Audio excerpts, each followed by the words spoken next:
बिस्मिल्लाहिर्रहमानिर्रहीम, अस्सलाम वालेकुम नाज़रीन। आप देख रहे हैं प्रोग्राम सिटी एट 10 और मैं हूं आपकी मेज़बान अना यूसुफ। इस दुआ और इस उम्मीद के साथ कि अल्लाह ताला हम सब के लिए आसानियां पैदा करे, हमें आसानियां बांटने की तौफीक अता फरमाए। आज के शो का आगाज़ करेंगे, कुछ अहम खबरें आपके साथ डिस्कस करेंगे। शहरियों के मुश्किलात आजकल क्या हैं, सबसे पहले वो भी आपके साथ जिक्र करना है। लेकिन चूँकि कोविड की सूरत हाल कुछ बेहतर हुई है तो लॉकडाउन में जो हम देख रहे थे किया गया था उसमें कुछ नरमी की जा रही है, जिसके मुताबिक जी अब हफ्ते को दुकानें खुलने की परमिशन भी है। तो कुछ डिटेल्स आपके साथ शेयर करेंगे। ताजिरों ने तो सुख का सांस लिया होगा, लेकिन लोग भी बहुत परेशान रहते थे जिन्होंने वीकेंड पे अपनी शॉपिंग वगैरह करनी होती थी। खैर, शॉपिंग का मज़ा आजकल किस तरह आ रहा होगा जिस तरह से गर्मी पड़ रही है। तो आगाज़ करते हैं आज की टॉप स्टोरी से। सबसे पहले आज की हमारी पहली खबर क्या है मैं आपके साथ शेयर करती हूँ जी। शहर लाहौर में कई घंटे बिजली गायब, शहरियों का जीना मुश्किल हो गया।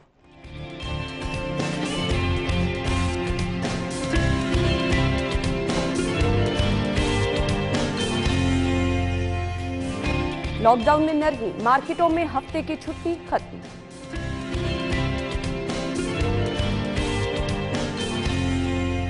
टीचिंग अस्पताल बुनियादी तशखीसी सहूलत से महरूम, 1.5 बरस से एकोकार्डियोग्राफी मशीन खराब।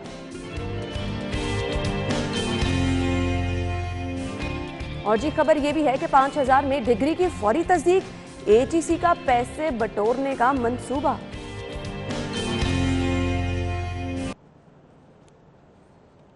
जी तो नाज़रीन, एटीसी ने सोचा कि हम क्यों पीछे रहे। खैर, इस खबर की तरफ भी हमने आना है, लेकिन प्रोग्राम का आगाज़ बाकायदा कर लेते हैं। अपनी खबरों को हम डिटेल में डिस्कस करेंगे। स्टूडियो में हमारे साथ हमारे senior reporter, assignment editor Amir Raza Khan साहब मौजूद हैं। अस्सलाम वालेकुम आमिर। वालेकुम अस्सलाम। क्या हाल चाल है? अल्लाह करम, शुक्र। आप कैसे मुस्कुरा रहे हैं? लोग बेचारे चीखें मार रहे हैं। मैं शहर में गर्मी की शिद्दत से आगाज़ करना चाहूँगी। शहर लाहौर में एक तो गर्मी बहुत ज़्यादा शदीद है, सूरज खूब जो है वो बल्कि चमक धमक रहा है और लोगों को चमका भी रहा है। फिर उसके साथ लोड शेडिंग का अजाब। जी तो आज मुझे लगता है आमिर भाई हम खबर की तरफ नहीं आने वाले। यहाँ पे जितने लोग हैं ना, सबने आते ही अपनी अपनी शिकायतों के अंबार लगा दिए। तो सबसे पहले मैं आगाज कर लूँ। आज मैं जब सुबह उठी हूँ तो लाइट नहीं थी। अब आप बताएं आपका एक्सपीरियंस। अच्छा, नहीं मैं तो देखिए खुश रहना चाहिए और अल्हम्दुलिल्लाह गर्मी पूरी अपनी आबोताब से है। कल अपनी बेगम से जब मैं शाम के वक्त बात कर रहा था तो जब मैंने ये कहा अल्हम्दुलिल्लाह गर्मी अपनी पूरी आबोताब है, तो वो भी कहती है कि एक तो गर्मी है, लोग मर रहे हैं और तुम ये अल्हम्दुलिल्लाह। मैंने कहा अल्हम्दुलिल्लाह गर्मी है। हमारे यहाँ पे सारे फल सारी फसलें गर्मी से रिलेटेड होती हैं, गर्मी पड़नी चाहिए। और मुझे तो ये जो अभी आपने वर्कशॉप चलाए जो लोगों के तासरात, तो उसमें जिस शख्स ने वो एनेक सब्ज़ रंग की पहनी, मुझे उसको देख के भी खुशी हो रही है कि वो गर्मी को एंजॉय कर रहा है। उसके साथ आप इंजॉय करें गर्मी को, कोई ऐसी बात नहीं है। 10 से 15 दिन की ये गर्मी है और मान लिया लोग जून में गर्मी करने दे रहे हैं। नहीं, मैं एंजॉय कर रही हूं आमिर भाई। लाइट नहीं आएगी, जून में गर्मी नहीं होगी। जून में गर्मी नहीं होगी तो कब होगी? जरा सा सब्र करें, जरा सा सब्र करें। मुझे ये कहने दें कि गर्मी बहुत जरूरी है हमारे आमिर भाई। मैं कह रही हूँ होनी चाहिए। आपने बहुत अच्छी बात की है। अब आप आगे आ जाएं, जा रही है इससे आगे पूरा दिन लाइट जा रही है। नहीं, वो लाइट तो किसी और वजह से जा रही है, उसमें बहुत सारी वजूहात हैं और सुन लेना वो तो उसमें ऐसी कोई सी बात, वो कौन सी बात है।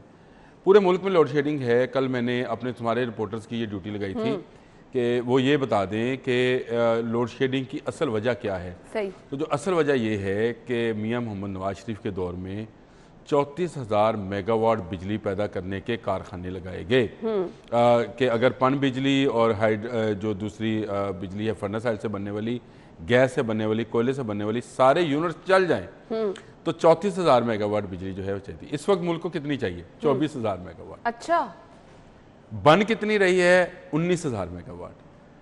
5,000 मेगावाट का जो शॉर्टफॉल है वो हुकूमत की नाअहली है। हम आज़ाद साहब ये मान रहे हैं कि कुछ टेक्निकल वजूहात हैं, कुछ सर्कुलर डेप्थ है जिसकी वजह से वो बिजली के कारखानों को पैसे नहीं दे रहे। मैं ही कहता हूँ कि आप बिजली के कारखानों को पैसे क्यों नहीं, फिर आप कहेंगे मुस्कुरा के बात करते हैं। बिजली का बिल ना आपने देना है, मैंने देना है, ये मेरे सामने मेराज खड़ा है उसने देना है, वसीम ने देना है, इन लोगों ने देना है, हमने देना ना बिल। देना बिल्कुल। हम एक यूनिट के डबल पैसे दे रहे हैं। रात को चलाएंगे तो इतने पैसे होंगे, दोपहर को चलाएंगे तो इतने होंगे, प्राइम टाइम के इतने पैसे होंगे। मिनिस्टर साहब ने कहा था बिल चला दे आमिर भाई, ये अच्छा वक्त है। नहीं बिल ये अच्छा वक्त है, इससे अच्छा वक्त कोई नहीं। नहीं बिल चला भी देंगे तो क्या होगा, आपके मीटर लोगों को उतार के ले जाएंगे। मसला ये है कि ये जो आप पैसे नहीं दे रहे कारखानों को गैस के लिए, कोयले के लिए, फर्नेस ऑयल के लिए, तो भाई आप अपने पैसे बचाने के चक्कर में लोगों को तरपा रहे हैं ऐसे ही। और पैसे बच भी नहीं रहे हैं। देखिए, मैं जितने यूनिट्स इस्तेमाल करूंगा मैं उसकी यूनिट्स के आपको पैसे दूंगा और वो पैसे आप मुझसे इजाफी ले रहे हैं। आप दुनिया के किसी हिस्से से इसका ऑडिट करा लें, जितने का यूनिट इस वक्त शहरियों को पड़ रहा है, और मैं कमर्शियल सार्फिन की तो बात ही नहीं कर रहा, एक ही जगह बिजली बन रही है, किसी जगह आप 16 रुपए में बेच रहे हैं, किसी जगह आप 22 रुपए में बेच रहे हैं, किसी जगह आप 30 रुपए का बेच रहे हैं। वही यूनिट आप मुफ्त में भी ले रहे हैं और आप ले रहे हैं हमाद अज़हर साहब, आप ले रहे हैं वज़ीर आज़म साहब, आप ले रहे हैं, काफी नहीं है, आगे कुछ प्लान करना भी बहुत ज्यादा जरूरी है ना। लेस्को चीफ साहब आप ले रहे हैं। आमिर भाई, शाहिद सिप्रा साहब काफी देर से हमारे साथ टेलीफोन लाइन पे इंतजार कर रहे हैं। अस्सलाम वालेकुम शाहिद सिप्रा साहब, क्या हाल चाल है आपके? वालेकुम अस्सलाम। हालात तो आपके सामने ही है, मैं क्या बताऊं। मैं आपको गिन गिन के इलाके, जैसे ही मैं दफ्तर में दाखिल हुई हूँ, हर कोई बंदा स्टोरी सुना रहा है कि हमारे इस इलाके में बिजली नहीं है, हमारे इस इलाके में बिजली नहीं है। सबसे पहले तो ओवरऑल शहर की सूरत हाल बताएं, किन किन इलाकों में इस वक्त ज्यादा जो है वो लोड शेडिंग हो रही है और वजूहात उसकी क्या है, और कुछ प्लान भी किया जा रहा है कि अब इसी तरह से लाहौरियों को लोड शेडिंग का अजाब भुगतना पड़ेगा?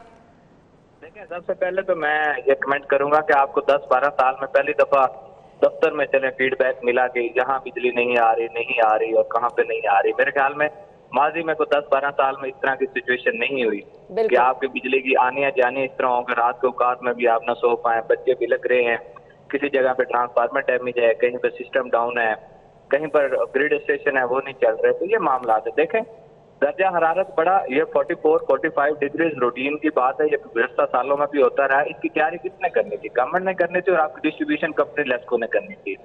मौसम सरमा में 8-9 घंटे बिजली बंद होती है, सब कंज्यूमर्स को पता है क्यों बंद होती है, कि सिस्टम अपग्रेड हो रहा है। भाई क्या अपग्रेडेशन आपने की, उसमें क्या ऐसी चीजें लाई जिसकी वजह से कंज्यूमर तक बिजली पहुंचाई जाए? मुझे तो हैरानी है कि विफाकी वजीर हमारे कह रहे हैं कि 1000 मेगावाट का शॉर्टफॉल है। भाई उसमें तो 400-450 मेगावाट तो लेस्को का शॉर्टफॉल है। आप कैलकुलेशन तो आपने ठीक कर लें। बेसिकली जो गवर्नमेंट के पावर हाउसेज हैं, आप जो फर्नेस और एलएनजी पे चलते हैं, आप उनको बंद कर रहे हैं। उनके जो सरप्लस मुलाजमीन है उनको आप डिस्ट्रीब्यूशन कंपनीज में भेज चुके हैं। इसका क्या मतलब है कि उन पावर हाउसेज से मुलाजमीन को खत्म कर रहे हैं, आप उन पावर हाउसेज को बंद करने जा रहे हैं। भाई आपने तो पॉलिसी बनाई थी कि कंज्यूमर तक बिजली पहुंचाई जाएगी, आईपीपीज को आड़े हाथों लिया जाएगा, महंगी जो बिजली बना रहे हैं, महंगे जो कॉन्ट्रैक्ट किए गए हैं, हम उनको पकड़ेंगे।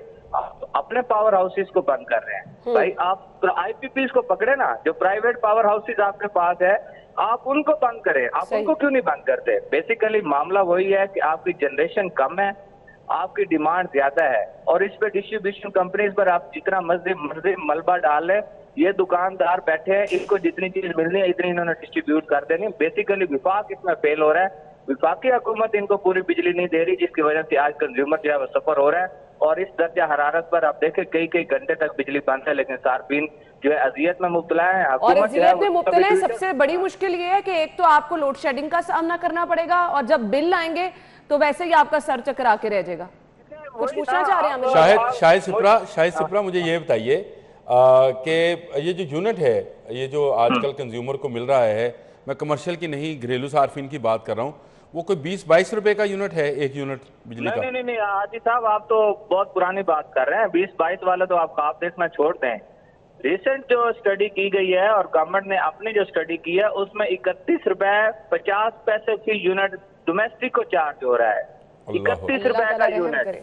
आप तो 21-22 को कितना माजी की बात है। अच्छा, मेरा सवाल आगे है, इससे आगे 31 रुपए 50 पैसे का ये यूनिट वैसे पड़ता कितने का है? अगर गवर्नमेंट अगर एक यूनिट बनाती है, चाहे वो फर्नेस ऑयल से बनाए, हाइड्रल से बनाए, गैस से बनाए, कोयला से बनाए, एक यूनिट गवर्नमेंट को पड़ता कितने का है? देखें, अगर तो पन बिजली हमारी चल रही है वो तो बहुत सस्ती है, वो तो 2 रुपए से भी कम पे चल रहा है। जिस तरह बता जा रहे हैं तरबेला नहीं चल रहा, 3,000 मेगावाट जो है वो वहां से हमारे पास बिजली नहीं आ रही, उस पर भी आ गया। अच्छा, महंगी जो बिजली हम बनाते हैं एलएनजी पे बनाते हैं, और उसके बाद हम फर्नेस पे बनाते हैं। एलएनजी वाली थोड़ी सस्ती पड़ती है, फर्नेस वाली हमें 22 रुपए 23 रुपए में जाकर पड़ती है फी यूनिट, और उसके बाद हमारे टैक्सीज हैं इनमें शामिल है। मतलब आप 37% टैक्सीज है।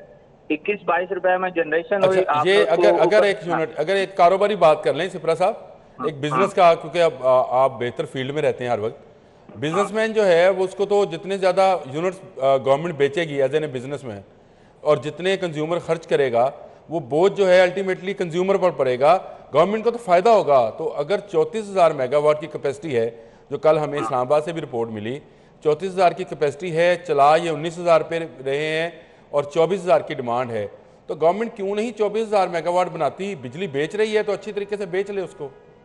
देखिए महंगे दामों आप जब बिजली बनाएंगे ना, तो फिर उसके बाद आप जब माह अक्टूबर नवंबर आएगा, मौसम सरमा आएगा, तो फिर आपको और हम लोग ही चला रहे होंगे कि आज जो है फ्यूल प्राइस एडजस्टमेंट की मद में जो है वो 2 रुपये इजाफा कर दिया गया है। आज इस महीने में जो हमने जुलाई में जो बिजली बनाई थी या जून में जो बनाई थी, उस पर 1 रुपये 80 पैसे इजाफा कर दिया। बेसिकली गवर्नमेंट उस चीज से बचना चाह रही है कि हम कम बिजली बनाएंगे और ये जो हालात आएंगे कि उसके बाद हमें फ्यूल प्राइस एडजस्टमेंट या एलएनजी की बुनियाद पर जो बनने वाली बिजली है, जब इसको हम सामने लाएंगे तो ये जो चार्ज करेंगे दोबारा कंज्यूमर्स को, तो ये इससे बचा जाए।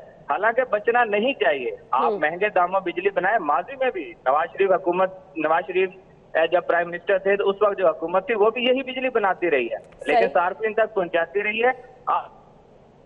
जी जी, शायद सिप्रा से शायद हमारा राब्ता जो है मुनक़ता हो गया है, लेकिन आमिर भाई हालात बहुत खराब है। हालात देखिए खराब, मैंने आपको निकलवा दिया 31 रुपए 50 पैसे। अब ये चीजें समझ से बाहर है। नया पाकिस्तान तुझे सलाम, नया पाकिस्तान तुझे सलाम, इससे ज्यादा और नया पाकिस्तान मेरी तरफ से आपको अल्लाह हाफिज पर नाम। मैं तो ये कह रही हूँ कि अब सबको इकट्ठ करके ना बाकी बिल जलाने वाली ऑप्शन की तरफ, पुराने पाकिस्तान की तरफ जाना चाहिए। छोड़ दें नया पाकिस्तान और छोड़ दें वो बात कि बिल जला दो। मैं उस पर नहीं जाता हूँ। वो ये जो सिविल वॉर की तरफ इमरान खान लेके जा रहे थे लोगों को, हमारे वज़ीर आज़म, हम उस तरफ नहीं जाते हैं। लेकिन आप जिस तरह का नाहल आदमी हमाद अज़हर आपने बिठाया है, जो कहीं कामयाब नहीं हुआ, आप उसकी 2-3 वजारतें चेंज कर चुके हैं। मैंने एक दफ़ा मिसाल दी थी ना कि जब तक आप कुएं में से मरा हुआ कुत्ता नहीं निकालेंगे उस वक्त तक उसका पानी पाक नहीं हो सकता। जब तक आप अपनी कैबिनेट में से ऐसे नाअहल लोग नहीं निकालेंगे जिनको कुछ पता नहीं है, ना इकॉनमी का, ना सर्कुलर डेट का, ना बिजली का, ना लोगों की परेशानी का। अवाम में ये लोग हैं ही नहीं। सरिये का काम करते थे, बाब इनके रहे, गवर्नर रहे यहाँ पे मियां अजहर साहब, उसकी बुनियाद पर ये वरासती सियासत के अंदर जिसका नारा इमरान खान लगाया करते थे उसमें आए। जिस तरह से आप इलेक्शन जीते, मेरे हल्के के आप MNA हैं, मुझे पता है किस तरह से इलेक्शन, किस स्कूल में मुखालिफ उम्मीदवार को हॉस्टेज बनाया गया, किस तरह से वोटों की वहाँ पे गिनती रुकवाई गई, सब मेरे इल्म में है। लेकिन अगर किसी के इल्म में नहीं है तो वो नए पाकिस्तान के जो प्राइम मिनिस्टर हैं शायद उनके इल्म में नहीं है कि वो विरासती सियासत को किस तरह से चला रहे हैं। ये नस्ल दर नस्ल लाजवाब लोग हैं, ये काम नहीं करेंगे। अब ये शायद सिप्रा ने भी बताया कि यही यूनिट्स थे नवाज शरीफ के दौर में, जीरो लोड शेडिंग थी। बिल्कुल सही। और लेकिन हम लोगों को हम कहते थे। शहबाज शरीफ साहब ने कल ट्विटर पर पैगाम भी जारी किया। उन्होंने कहा कि ये सबसे अच्छी बात है, जब आप नहीं कुछ कर सकते तो आप दूसरों को तनकीद करें। और वाकई इस वक्त बुरा हाल हुआ है पूरे शहर में, पूरे पाकिस्तान में लोग बिलबिला रहे हैं। आप यहाँ की बात करिए, अब तो इनके अपने MNA जो हैं वो असेंबली में खड़े होकर इन पर तनकीद कर रहे हैं, हमाद अजहर पर तनकीद कर रहे हैं। और हमाद अजहर ये कह रहे हैं कि हुकूमतें चलाना कोई आसान काम नहीं है। अब पता चला आपको कि हुकूमतें चलाना आसान काम है या नहीं काम है। हुकूमतें चलाना उनका काम है जिनको हुकूमतें करनी आती हैं। आपको करनी नहीं आती, इसलिए आपको मुश्किल लग रहा है। खैर, अब हमने खबर को वाइंड अप करना है। लाहौरिये तैयार रहें, गर्मी की शिद्दत भी इसी तरह से बरकरार रहेगी। जून का महीना और आगे फिर मानसून वाली गर्मी आ जाएगी तो ज्यादा मुश्किलात हो जाती हैं। लाइट नहीं आनी है, इसके लिए आप तैयार रहें। ऑल्टरनेट जो भी कुछ आप कर सकते हैं वो करके रखें। UPS वगैरह नहीं खरीदे तो खरीद लें। ब्रेक के बाद वापस आएंगे तो लॉकडाउन में नरमी हमने डिस्कस करनी है। आमिर भाई, एक और मुश्किल हो जाएगी, हफ्ते को मार्केटें खुलेंगी, बिजली और इस्तेमाल होगी, ज्यादा मुश्किल हो जाएगी। इसको हम डिस्कस करते हैं, ब्रेक के बाद आते हैं, हमारे साथ ही रहिएगा।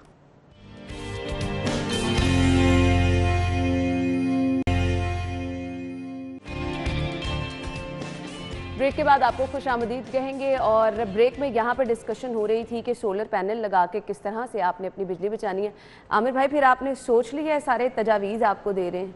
हाँ, सोलर पैनल की। हाँ, महंगा बहुत है। देखो, मेरे जैसे तनख्वाहदार आदमी के लिए मुमकिन नहीं है कि वो 2 से 2.5 लाख रुपया निकाले फिर उस पर एक AC चलाए। हम इसी आशी के मुतहम्मल नहीं हो सकते। मैं ये कहता हूँ कि बहुत अरसा पहले भी मैंने ये तजवीज़, मैंने एक कॉलम भी लिखा था इस पे ऊपर कि गवर्नमेंट जो सोलर की एनर्जी की जो चीज़ें हैं, जो उसके लिए जो टूल्स हैं, इक्विपमेंट है, उस पर ड्यूटी ख़त्म करते हैं। अगर आप महंगी बिजली से बचना चाहते हैं तो आपको इस तरफ जाना पड़ेगा। आप जो बाहर से जिस तरह से हम अद्वियात पे देते हैं कि उनको छूट देते हैं जान बचाने वाली, तो अगर आप बिजली पर भी ये छूट दें सोलर की एनर्जी पे, तो लोग घरों में सोलर के प्लेट्स लगा लेंगे, इन्वर्टर्स लगा लेंगे, कन्वर्टर्स लगा लेंगे, और इस तरह की जो प्रोडक्ट्स हैं उनको वो लगाएंगे। बिल्कुल। खैर, अच्छा, एक चीज़ तो ये है। जी। दूसरी चीज़ ये है कि मैं ये हमेशा कहता हूँ कि जो कन्वेंशनल चीज़ें हैं बिजली इस्तेमाल करने की, उनको ख़त्म होना चाहिए। मसलन जो पुराना टेलीविज़न है उसको अब नहीं चलना चाहिए, जो फ्लोरेसेंट बल्ब है उसको नहीं इस्तेमाल होना चाहिए, जो कि होता है इस्तेमाल। एनर्जी सेवर इस्तेमाल नहीं होना चाहिए, अब एलईडी का दौर है, बिल्कुल। उसको आप इस तरफ आमिर भाई नए खर्चे ना बताएं आप, ये लोग ये चीजें अफोर्ड नहीं कर सकते हैं। आप जो लोगों की कुव्वत खरीद है ना, अब लोगों की ये सकत नहीं रह गई कि बिजली की बचत करने के चक्कर में पहले नया सामान खरीदें और फिर आपको पता चले अगले दिन दोबारा यूनिट बढ़ गई। आप बनवाना बंद कर दें। अब एक जिसने बल्ब खरीदना है वो उस पर एलईडी खरीदे, देखें, जिसने एनर्जी सेवर खरीदना है वो एलईडी खरीदे। अगर आप बनवाना बंद कर देंगे तो पूरी दुनिया में ये हुआ, पूरी दुनिया में 3 साल में उन्होंने ये हो जाएगा, कर दें ऐसा, लेकिन ये पैसे बटोरने का एक नया तरीका निकाल देंगे, इसलिए छोड़ दें आप इस बात को। पता नहीं आप लोग शाकी क्यों रहते हैं हर बार। नहीं, अब तो आमिर भाई माइंडसेट ऐसे बन गया, यकीन मानिए मैं नहीं पॉजिटिव सोच सकती। लाइट आ नहीं रही 2 दिन से घर में, जिनके अभी असद क्या कह रहा है कितने घंटों से लाइट नहीं आ रही, तो ऐसे में कौन पॉजिटिव सोचेगा। छोड़ दें आप बातें, अगली खबर की तरफ चलते हैं जी। 30 जून तक सरकारी और निजी मुलाजिमीन के लिए वैक्सीनेशन जो है वो लाजमी करार दी गई है। मार्केटों में हफ्ते की छुट्टी को खत्म कर दिया गया है। पहले आ जाते हैं जी सरकारी मुलाजिमीन के लिए वैक्सीनेशन लाजमी करार, कैसे देखते हैं इस फैसले को? अच्छा फैसला है, लेकिन इससे पहले एक और फैसला करना चाहिए था जो कि नहीं किया गवर्नमेंट ने। वो ये था कि जितने पेंशनर्स हैं उनको वैक्सीनेट कराया जाए। अब पेंशनर्स वो हैं जो 65 साल से ऊपर के हैं और उनके लिए सबसे ज्यादा जरूरी है। उनके लिए सबसे ज्यादा आप पेंशन बंद कर दें जी। जो सरकारी पेंशन लेते हैं, चाहे वो किसी शोबे से तल्लक रखते हैं, उनसे कहें पहले वैक्सीनेट कराएं, इसका सर्टिफिकेट जमा कराएं, आपको पेंशन दी जाएगी। उसके बाद सरकारी मुलाजमीन और फिर निजी मुलाजमीन, ये सबसे ज़रूरी है। आपको बताएं सरकार के मुलाजम कम हैं, निजी के लिए ज़्यादा हैं। बिल्कुल। अब उन लोगों को जो हमारे निजी अदारों के मालकान हैं, उनको जो फैक्ट्रीज ओनर हैं, उनको ये सोचना चाहिए कि उनके वर्कर अगर महफूज रहेंगे तो ज़्यादा बेहतर काम करेंगे। जिस तरह से हमारे यहाँ पॉलिसी बनाई गई है कि जिस हेड के अंडर जितने लोग हैं, अगर वो नहीं वैक्सीनेट करवाएंगे अपने जो उनके ज़ेर निगरानी काम करते हैं, तो उनकी तनख्वाह रोक ली जाएगी। मेरा ख्याल है जो जितने सुपरवाइजर्स हैं, जितने मैनेजर्स टाइप के लोग हैं, डायरेक्टर टाइप के लोग हैं, अगर इनकी तनख्वाहें रुकेंगी तो ये वैक्सीनेट करवा देंगे, ये अपने को इंश्योर करेंगे। तो हमारे अदारे ने अगर बनाया है ये असूल, तो बाकी अदारे भी बना सकते हैं ताकि सब लोगों की वैक्सीनेशन हो जाए। उसी तरह से लाहौर खुल जाए, जिस तरह से लाहौर की रौनकें पहले थी, उसी तरह से बहार के मेले। अब आप रौनकों की तरफ आए हैं तो आराम आराम से चीज़ें जो है वो खोली जा रही हैं, ईज आउट किया जा रहा है। मार्केटों में हफ्ते की छुट्टी खत्म कर दी गई, कैसे देखते हैं इसको? बड़ा अच्छा फैसला है, लेकिन इसमें मुझे ना मिडल ईस्ट याद आता है। मिडल ईस्ट में गया तो वहाँ पे दोपहर के 6 घंटे जो थे वो दुकानें बंद। मैं हैरान, मैंने कहा ये क्या किया? कहते जी सुबह 7 बजे खोलते हैं, 6-7 बजे के करीब, और फिर 10 बजे बंद कर देते हैं। फिर उन्होंने शाम को असर के बाद खोलनी, यानी असर की नमाज आजकल 5:30 बजे होती है। उसके बाद आप रात 12 बजे तक कारोबार करें, आपको सर हमारे यहाँ लोग 12 बजे तक घरों में बैठे होते हैं, ऐसे ही है। नहीं, हमारे यहाँ तो कारोबारी हजरात जो हैं वो किसी और ही दिमाग से काम करते हैं। 12 बजे तक तो घर में नाश्ते चल रहे होते हैं, उसके बाद जाते हैं जी बाजारों में दुकानें खोलने के लिए। तो किस तरह से ये वो तो इतवार वाले दिन भी खोल के बैठे होते हैं। हाँ जी, वो तो ऐसे भी कारोबारी हैं। आप करीम ब्लॉक की मार्केट में चले जाएं, दुकानें हैं वो खोल के बैठते हैं इतवार वाले दिन भी। आप कई मार्केट्स हैं, शालम में भी चले जाएं तो आपको मिल जाएगी इतवार वाले दिन भी। बिल्कुल। लेकिन छुट्टी करना जो है वो बहुत ज़रूरी है। और इन गर्मी के औकात में, जिसमें अभी किसी ने कहा था कि जी बिजली और ज़्यादा, आपने कहा था कि बिजली और ज़्यादा इस्तेमाल होगी गर्मी के औकात में, उस औकात में अगर बंद कर दी जाए दुकानें तो इसमें कोई हर्ज नहीं है। इसके लिए सिस्टम बनाना पड़ेगा। आप सिस्टम बना लें, फिर उस सिस्टम पर अमल करें। मैं समझता हूं कि अगर अल्लाह ताला ने आपको रिस्क शाम के वक्त में देना है तो शाम के वक्त में जितना लिखा है उतना मिलेगा आपको। वो रुक नहीं सकता है आपके रोके से, मेरे रोके ईमान होना चाहिए कि अल्लाह ताला ने जितना आपकी किस्मत का रिस्क लिखा है वो घूम फिर के आपके पास आ ही जाना है, जहां मर्जी से आए आपके पास आ। वो आपको तलाश कर रहा होता है, असल में हम रिस्क तलाश कर रहे होते हैं। राज़िक जो है उसने वो सिस्टम बनाया है कि रिस्क आपको तलाश कर रहा होता है कि आप कहाँ हैं, आपको रिस्क दिया जाए। तो रिस्क से मुराद जो है वो आपकी आमदन है, आपकी कमाई है, आपकी नेक औलाद है, ये सब रिस्क है। बिल्कुल। आपके घर का सुकून भी रिस्क है। इसकी तलाश छोड़ दें, अल्लाह पर छोड़ें, तवक्कल करें और अपने कारोबारी मामलात को दीन और ईमान के साथ चलाएं। बेईमानी, धोखाधड़ी और जितना आपके पास है उस पे अल्लाह ताला का शुक्र अदा करें। जितना शुक्र अदा करेंगे अल्लाह ताला और आपको नवाजेगा। अगली खबर की तरफ चलते हैं। टीचिंग अस्पताल बुनियादी तशखीसी सहूलत से महरूम है। 1.5 बरस से इकोकार्डियोग्राफी मशीन खराब है। ये टीचिंग अस्पताल बुनियादी सहूलियात से भरपूर किस दिन होते हैं? आमिर भाई मुझे सिर्फ ये बता दें। अच्छा, ये असल में मशीनरी है, खराब हो सकती है। आमिर भाई मेंटेनेंस का तरीका होता है ना, आपने फॉलो अप करना होता है ना। एक चीज सुन ले, मैंने जो बात कही, आप नई मशीन लेके आए, आपको कहते हैं इसकी वारंटी गारंटी कोई नहीं है, लेके जाएं, अभी बंद हो सकती है, हो सकती है। असल मसला ये है कि हम लोगों ने उसका अल्टरनेट नहीं रखा होता। हमारे पास सिर्फ एक मशीन होती है जिस पर हमने सारा बोझ लादा होता है, वो खराब होती है तो उसके बाद सारा काम रुक जाता है। उसका अल्टरनेट कोई नहीं है, फिर उसका इक्विपमेंट कोई नहीं, उसकी मेंटेनेंस का कोई आपके पास तरीकाकार नहीं है। अगर आप ये मेंटेनेंस का तरीकाकार वजह कर दें, आप उसमें हमारे ट्रेंड है ना, बाहर से आती हैं ये बड़ी मशीनें जितनी भी हैं, फिर उनकी चीजें भी बाहर से हम बनाते तो कुछ नहीं है। बिल्कुल, और फिर वो आपकी साल हर साल बंद कमरों में पड़ी रहती है ना, जब आप कुछ खरीद नहीं सकते। गर्मी में ये मशीनरी जो है इसके खराब होने का ज्यादा चांसेस हैं, तो उसको मद्देनजर रखें। जो हॉस्पिटल्स हैं उनको ये पता होना चाहिए कि उनकी मशीन गर्मी में कितना काम कर सकती है और उनको इसका अल्टरनेट कहाँ से तलाश करना है। ये प्राइवेट लेबोरेटरीज वाले क्यों कमा रहे हैं? इसलिए कमा रहे हैं कि हमारे जो हॉस्पिटल्स हैं वहाँ की मशीनरी जो है वो खराब होती है। 1.5 बरस में भी आप एक मशीन नहीं ठीक कर सकते हैं, तो फिर आपके पास जवाब कौन सा रह जाता है? 1.5 बरस हो गया, ये तो मतलब बहुत ज्यादा अरसा है। मैं समझता हूँ 18 माह में आप एक मशीन ठीक नहीं करा सके।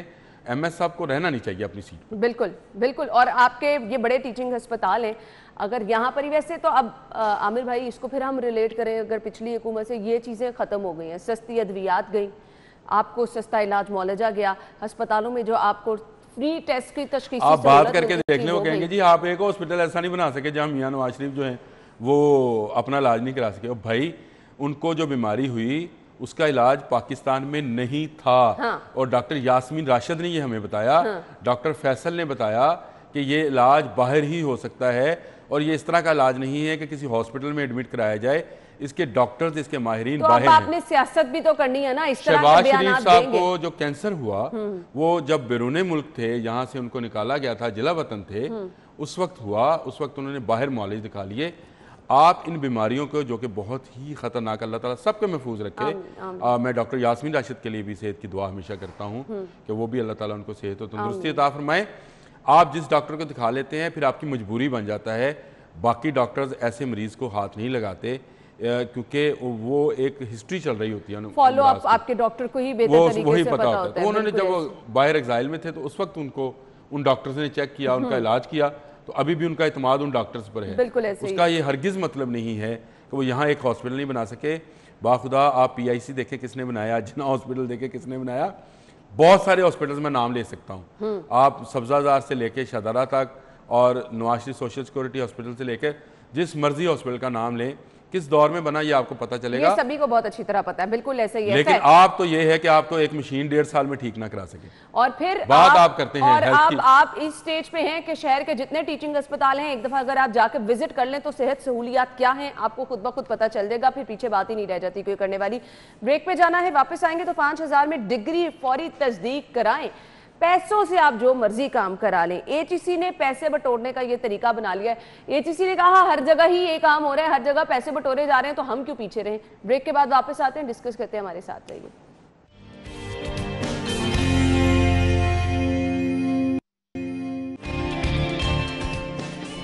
ब्रेक के बाद आपको खुशामदीद कहेंगे। हमारे यहाँ आमिर भाई ट्रेंड चल चुका है, आपने गैस का मीटर जल्दी लगवाना है, ज्यादा सारे पैसे दें, मीटर जल्दी लग जाएगा। आपने डिग्री की तस्दीक करानी है, ज्यादा सारे पैसे दे दें, आपका काम जल्दी हो जाएगा। आपका मीटर कोई उतार के ले गया है, आपने दोबारा से मीटर बिजली का लगवाना है, पैसे ज्यादा होने चाहिए, काम हो जाएगा। पैसों के बगैर कोई काम होता है? नहीं होता पैसों के बगैर। अच्छा, मुझे तो ये ना, आप जिस खबर का जिक्र कर रही हैं, मेरे साथ चंद दिन पहले ये वाकया पेश आया कि मेरी बेगम ने HEC से यानी मुतासिरीन भी हमारे सामने बैठे हैं। PhD की डिग्री उसने HEC से टेस्ट करानी थी। उसका फोन आया, कहती ये 1000 रुपये ले रहे हैं रेगुलर में, और अगर वो इमरजेंसी में कराऊंगे तो 5000 मजीद, यानी 6000 रुपये देना पड़ेगा। तो मैं कहा दे दे 6000, ताकि तेरा काम 10 मिनट में हो जाए। अच्छा 10 मिनट में 15 मिनट में उसका काम हो भी गया। यहाँ गुरु मांगट रोड पे है। मुझे बताएं PhD की डिग्री जारी किसने की थी? HEC ने। उसको दी किसने थी? HEC ने। और उसकी तस्दीक के लिए भी पैसे कौन ले रहा है? कि जी हम तस्दीक कर रहे हैं इसकी। और भाई आप तो पहले तस्दीक शुदा डिग्री दे चुके हो, अब उसकी दोबारा तस्दीक क्यों जरूरी है? और ये क्या जरूरी है कि आप 1000 रुपये लेके आप 2 हफ्ते इंतजार कराएंगे, 15 दिन उसको, फिर बुलाएंगे, फिर उसको लाइन में बैठाएंगे, हाँ 5000 दे दो तो 15 मिनट में उसने ठप ठप ठप ठप स्टैंप यानी ये एक्चुअली पैसे बनाने के लिए सब कुछ किया जा रहा है, लोगों को पागल बनाया। कमाइयों के जरिए हैं, जैसे ओलेस्को वाले कमा रहे हैं, इतने रुपए की होगी इस वक्त में, इतने रुपए की होगी, एक ही बिजली है, एक ही बिजली है। वो मजाक बन रहा था ना आजकल कि अगर आप सेब जो है दुकान से लेंगे तो इतने में मिलेगा, शाम में लेंगे तो इतने में मिलेगा, सुबह में लेंगे इतने में मिलेगा, स्कूल के बच्चे के लिए लेंगे तो इतना मिलेगा।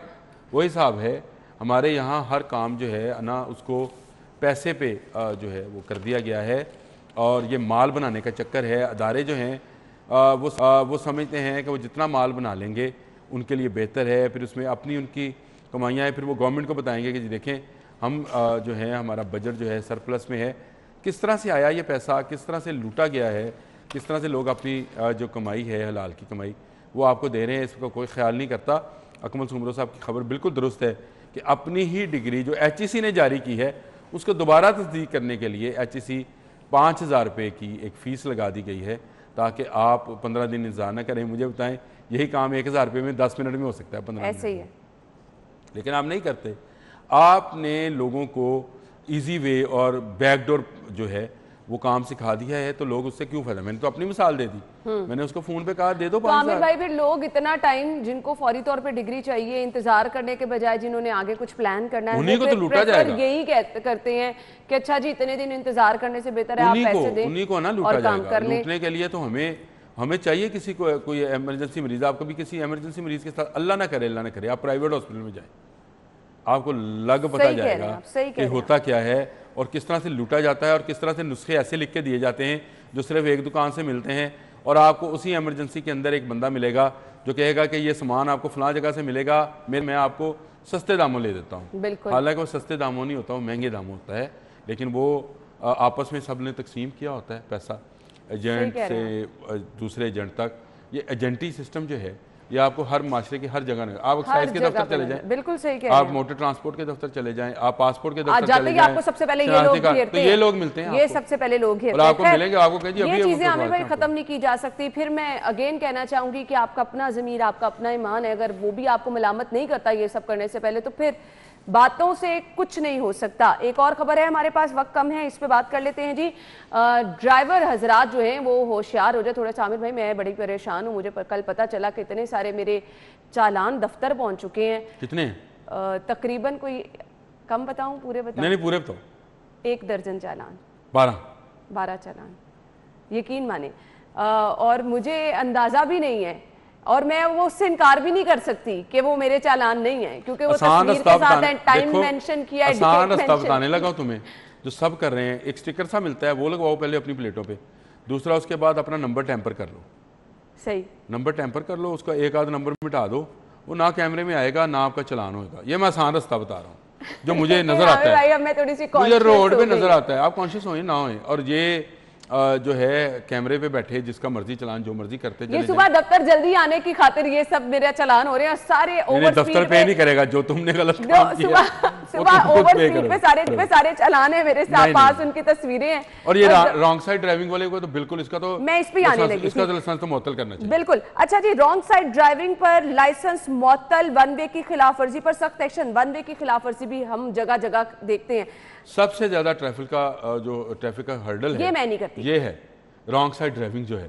और लोग जरा सा फासला, गाड़ी नहीं जाना है, मोटरसाइकिल नहीं जाना है, आपका क्या जाता है। चिंची वाले हैं वो जहां से दिल करता है वो वन वे काट लेते हैं, और कोई इसको पूछने वाला नहीं। दूसरा चाहिए अब कि बहुत सारे लोगों की मुश्किलात को हल करें, सिग्नल फ्री करें, सिग्नल फ्री कॉरिडोर बनाए। स्पेशली मैं तो कहता हूँ मुल्तान रोड पे तो लाजमी बना दें। बिल्कुल सबसे ज्यादा वन वे अगर कहीं पे काटी जाती है, सबसे ज्यादा वन वे की खिलाफवर्जी होती है, तो मुल्तान रोड है, आप सर्वे करवा लें। बिल्कुल ऐसे ही। मैं आज भी सारा मुल्तान रोड जो है गुजर के आया हूँ, तो मैंने देखा लोग वन वे की बिल्कुल जो है वो खैर पासदारी ये नहीं कुछ करते। ड्राइविंग के कवानीन हैं जिनको सख्त होना चाहिए। जैसे अगर मुझे पता चला इतने चालान आए हैं तो मैं थोड़ी सी कॉन्शियस हो गई हूँ कि मैंने अब ध्यान से ड्राइविंग करनी है, ओवर स्पीड का ख्याल रखना है। तो जब तक इन चीज़ों पर आप भारी भरकम फाइन नहीं करेंगे ये चीज़ें खत्म नहीं हो सकती हैं। Thank you so much Aamir भाई, बहुत बहुत शुक्रिया।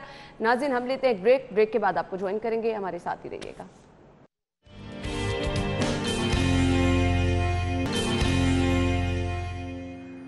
नाज़रीन प्रोग्राम में अब हम गुफ्तगू करने वाले हैं कुछ LWMC की हिकमत अमली, कुछ तैयारी के हवाले से। नए लोगों के आने से क्या नया अज़्म है, शहर किस तरह से साफ होगा, शहर की सफाई एक बहुत बड़ा चैलेंज बन चुका है। गुज़िश्ता कुछ महीनों से हम देख रहे हैं शहरी बार बार ये शिकायतें कर रहे हैं कि उनके घरों में, बाज़ारों में, मार्केटों में जगह जगह कूड़े के ढेर हैं और प्रॉपर टाइमिंग से सफाई ना होने की वजह से ना सिर्फ सफाई बल्कि कंटेनर्स मौजूद नहीं जहां पर कूड़ा फेंका जाए, जिसकी वजह से आपको दूर दूर तक कूड़े की लंबी लाइनें भी लगी नज़र आती हैं। और फिर इसके बाद एक सबसे ज़्यादा बुरी सूरत हाल ये है कि लोग कहते हैं कि जी 3-3, 4-4 दिन गुजर गए हैं, उनके इलाके में ताफून फैल रहा है, बीमारियां फैल रही हैं और LWMC की टीम यहाँ पर नहीं पहुँचती है। खैर अब बागों का शहर जिसको कहा जाता था, अब वहां पर हम देख रहे हैं कि जगह जगह पर कचरा ही नजर आ रहा है। आप किसी मार्केट में चले जाएं, आप किसी इलाके में चले जाएं, आपको जगह जगह कचरे के ढेर नजर आ रहे होते हैं। अब ये कचरा खत्म कैसे? आपको प्लान बताते हैं कि क्या है, किस तरह से ईद उल अजहा की आमद से कबल तैयारी की जा रही है, क्योंकि एक बड़ा इवेंट है, ये भी एक बहुत बड़ा चैलेंज होता है। स्टूडियो में हमारे साथ जो हमारी मेहमान मौजूद है, तारुफ आपके साथ कराना चाहूंगी। CEO LWMC राफिया हैदर साहिबा ने हमें ज्वाइन किया है, उन्हें खुशामदीद कहेंगे। अस्सलाम वालेकुम। वालेकुम सलाम जी, thank you for inviting me. आपके वक्त का भी बहुत बहुत शुक्रिया और सबसे पहले आपको बहुत सारी मुबारकबाद। आपने 5 दिन हुए हैं नया ओहदा संभाला है, क्या अज़्म है? बड़ा शहर है, बड़े मसाइल हैं, चैलेंज बहुत बड़ा है। जी आपने जो भी बात की इसमें बिल्कुल जायज़ बात है। शहर में कूड़े के मसाइल हैं, वेस्ट मैनेजमेंट और कलेक्शन का इशू बिल्कुल आ रहा है, लेकिन उसके ऊपर हमने अभी रिसेंटली काफ़ी एक्शंस लिए हैं, इंटरवेंशंस लिए हैं जिसके ऊपर हम वर्क कर रहे हैं। अभी रिसेंटली हमने शहर के अंदर जो ऑपरेशनल मैनेजमेंट है उस टीम को हमने स्प्लिट अप किया है, उसको स्मॉलर एडमिनिस्ट्रेटिव यूनिट्स हमने बनाए हैं। पहले 9 टाउन्स थे, उनको हमने 14 टाउन्स में इस वक्त अब डिवाइड किया है। उन 14 टाउन्स की मज़ीद हमने स्प्लिटिंग की है ताकि हर मैनेजर, हर जोनल अफसर के पास छोटे यूनिट्स हो जिसमें वो घूम फिर के एक दफ़ा प्रॉपर तरीके से सुबह पे टाइम पे मैनेज कर सके, कलेक्ट करवा सके। इसमें साथ साथ हमने अभी ऑपरेशंस टीम की टाइमिंग को भी इम्प्रूव किया है। उसकी टाइमिंग जो है, सुबह पहले ये अर्ली नहीं मूव कर रहे थे जिसकी वजह से कूड़े के ढेर शहर में सुबह सुबह नज़र आते थे। उसके लिए हमने अगर स्प्लिट किया है कि जी हम 5 AM पे हम कोशिश करते हैं कि पूरी हमारी जो 100% व्हीकल्स की मोबिलिटी है वो इंश्योर करवा रहे हैं ताकि वो टाइम पे सुबह मूव करें। और उसके बाद जो है 8 बजे तक इंशाल्लाह कोशिश होती है हमारी कि हम 100% ज़ीरो वेस्ट की तरफ ले आएँ चीज़ों को। साथ साथ हमने फ्लीट मैनेजमेंट का अलग कैडर बनाया है इसके अंदर। पहले हमारे जो टाउन मैनेजर्स थे उनके ऊपर काफ़ी बोझ था कि वो टाउन मैनेजर्स ऑपरेशंस भी देख रहे थे और व्हीकल्स को भी देख रहे होते थे कि जी वो टाइम पे निकली हैं, उनके फ्यूल वगैरह के मसले हल हैं, वो रिपेयर वर्क ठीक है कि नहीं है। उसके लिए हमने फिर ऐड ऑन किया कि फ़्लीट मैनेजमेंट को उससे अलग करके, उसकी वजह से आपने देखा होगा कि हमारी फ़्लीट मैनेजमेंट के अलग होने की वजह से अब टाइमिंग बेहतर हुई है। हमारी व्हीकल्स जो है वो सुबह 5 बजे मूव आउट कर जाती हैं, सेकंड शिफ्ट में भी अवेलेबल होती हैं। जो हमारे रात की ऑपरेशंस है वो भी जारी हैं उसके ऊपर। तो इसके अलावा हमने मल्टीपल और इंटरवेंशंस की है। उसके साथ हमने 3000 से ज़ायद अभी वर्कर्स भी, सैनिटरी वर्कर्स अभी ऐड ऑन किए हैं हमने। अच्छा, ये तो बहुत अच्छी चीज़ है कि इतनी बड़ी तादाद में वर्कर्स हायर किए गए। अभी लास्ट वीक के अंदर ही हमने ये ऐड ऑन किए हैं। पहले हमारे अराउंड कुछ 6000 के करीब वर्कर्स थे जो कि इस मैग्नीट्यूड के शहर के लिए पूरा नहीं पड़ सकते। अभी हमने 3000 वर्कर्स ऐड ऑन किया और उनकी जो एडिशन है वो अब नज़र आ रही होगी। अच्छा, अब इन वर्कर्स को किस तरह से डिवाइड किया जाएगा, कितनी शिफ्ट्स में काम होगा, और आपको क्या लगता है कि शहर के कौन कौन से ऐसे पॉइंट हैं जो खुद LWMC के लिए एक बहुत बड़ा चैलेंज है कि यहाँ से सफाई आप यहाँ से करा के जा रहे हैं और वहाँ पर दोबारा आपको कूड़ा नज़र आ रहा है? कौन से पॉइंट ऐसे हैं जहाँ पर वाकई चैलेंज है साफ सुथरा रखना? जी, ये जो 3000 से ज़ायद वर्कर्स हैं इनकी हम स्प्लिटिंग इस तरह कर रहे हैं कि हमने एक तो इंश्योर करवा रहे हैं कि हर यूसी में एटलीस्ट 30 वर्कर अवेलेबल हों। उन 30 वर्कर्स का, और ये सबसे छोटी यूसीज में 30 होंगे, जहाँ बड़ी यूसीज है उसमें ऐड ऑन में अगर 30 वर्कर होते हैं तो मेरा नहीं ख्याल कि फिर सफाई मुश्किल बात रह गई है जी, अगर इंश्योर कराया जाता है कि वाकई 30 वर्कर अगर हैं। उसके लिए हम मॉनिटरिंग का मैकेनिज्म भी, उनकी बायोमेट्रिक अटेंडेंस वगैरह उसकी तरफ हम लेके जा रहे हैं ताकि वो मौके पे इंश्योर्ड हो, टाइम पे निकलें और अपनी पूरी शिफ्ट की ड्यूरेशन पे वो लोग उधर अवेलेबल हो। सही। उसके लिए जो है उसका मॉनिटरिंग मैकेनिज्म इस वक्त डेवलप हो रहा है। इनकी डिप्लॉयमेंट हमने इंश्योर कर ली है। इसके साथ साथ हमने सेकंड और थर्ड शिफ्ट में इनकी स्प्लिटिंग और करवाई है। इनकी जो है अवेलेबिलिटी इंश्योर कराई जाएगी। सेकंड शिफ्ट गर्मियों में थोड़ा मुश्किल काम है डेफिनेटली, क्योंकि वो पीक उस वक्त टाइम होता है जब धूप में उन्होंने काम करना है। लेकिन उसके साथ हमने एक ये चीज़ ऐड ऑन की है कि हम सेकंड शिफ्ट में हम अवेलेबल करा रहे हैं अपनी कंप्लेंट मैनेजमेंट स्क्वाड। इस वक्त हमने इसी वीक उसका इफ्तिताह किया है। इस वक्त 4 से 10 हमारी कंप्लेंट मैनेजमेंट स्क्वाड्स होंगी जो कि हर टाउन में एक एक अवेलेबल होगी। इससे फ़ायदा ये होगा कि जो ऑपरेशंस के रूटीन काम है वो सफ़र नहीं करेंगे। पहले ये हो रहा था कि ऑपरेशंस का लोग काम कर रहे होते थे, अपनी रूटीन चीज़ हल करा रहे होते और साथ ही कंप्लेंट्स आती थी और वो डाइवर्ट हो जाते थे। उसके लिए हमने अलग कंप्लेंट मैनेजमेंट स्क्वाड डेवलप कर ली है। वो उनको हम इंश्योर करवाते हैं कि वो हर टाइप के फोरम से जो भी आ रहा है उसके अंदर वो कंप्लेंट साथ साथ रिड्रेस कराएंगे और हमारी कोशिश होगी कि उस टाइम कंप्लेंट मैनेजमेंट के टाइम को मिनिमाइज़ कराएं। ये भी इश्यूज़ थे कि कंप्लेंट रिड्रेसल का प्रॉब्लम आ रहा था, स्पेशली क्योंकि हमारा फोकस मेन एरियाज़ पे ज़्यादा होता है, कमर्शियल एरियाज़ हैं, मेन रोड्स हैं, और अंदर जो है इश्यूज़ आ रहे होते थे कि जी छोटी रोड्स के ऊपर कूड़ा नहीं उठ रहा और ये वो। तो उसके लिए हमने एक अलग सेटअप पूरा क्रिएट कर दिया है जो कि हर वक्त मौजूद होगा। अच्छा, अब ये सेटअप तो क्रिएट कर दिए जाते हैं, इनकी फॉलो अप लेना और इस चीज़ को इंश्योर करना कि आया जिस टीम की जहाँ पर डिप्लॉयमेंट होनी चाहिए, जो टाइमिंग है, और फिर अगर उन्होंने वहाँ से सफाई कर ली है और उसको यकीनी बनाने के तौर पे आपको तस्वीर या पिक्चर्स कोई भी शेयर करने का तरीकाकार होगा, फॉलो अप लेना बहुत ज़्यादा ज़रूरी होता है। सिर्फ ड्यूटीज़ तक अगर रहे तो आपको पता है कि जिस तरह से यहाँ पर काम होता है, तो इस चीज़ को इंश्योर किया जा रहा है। जी, इसमें हमने 2 टियर मॉनिटरिंग सिस्टम बेसिकली बनाया है। इसके अंदर सिंगल, अब फर्स्ट इंस्टेंस में तो जो हमने टाउन मैनेजर्स को अलग किया है फ्लीट मैनेजमेंट वगैरह से, तो उनकी रिस्पॉन्सिबिलिटीज़ कम हो गई हैं।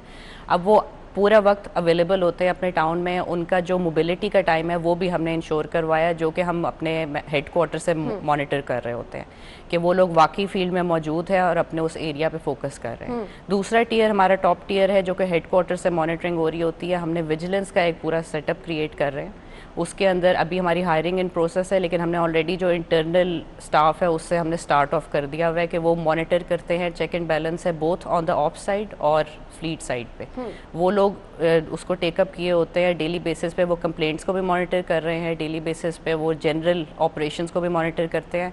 और उसका हमने ये देखा भी है कि अभी रिसेंटली हमारी जो वेस्ट कलेक्शन की टनेज है वो इम्प्रूव होकर 6000 टन से ज़ायद हो गई है डेली। हमने तो ये सुना था कि LWMC के अंदरूनी मसाइल बहुत ज़्यादा हैं, मशीनरी पुरानी हो गई है, गाड़ियाँ कटारा हो गई हैं, जब तक ये मसले नहीं हल होंगे शहर साफ नहीं होगा, कंटेनर्स अभी तक प्रोवाइड नहीं कर सके।